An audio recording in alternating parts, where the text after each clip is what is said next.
अस्सलाम वालेकुम नाज़रीन, आप देख रहे हैं निसार वतन NW न्यूज़ HD और मैं हूं आपकी होस्ट नाज।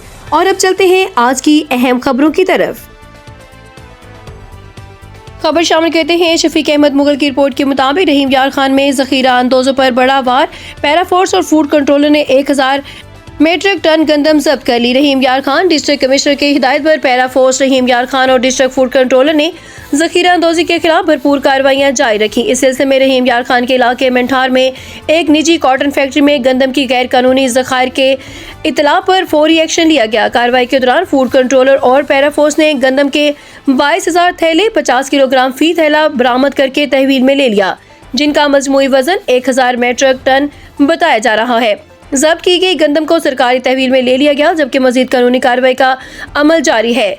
जिले इंतजामिया का कहना है कि अवामी मुफाद के खिलाफ जखीरा अंदोजी किसी सूरत बर्दाश्त नहीं की जाएगी और महंगाई पर काबू पाने के लिए ऐसे अनासर के खिलाफ बिला इम्तियाज कार्रवाइयां जारी रहेंगी। इंतजामिया ने वाज़ेह किया है कि अवामी सहूलियात और अशिया खुर्दनोश की बिला तातुल फराहमी को यकीनी बनाने के लिए हुकूमती इदारे हमवक्त मुतहरिक है और आइंदा भी जखीरा अंदोजों के खिलाफ सख्त इक़दाम किए जाते रहेंगे।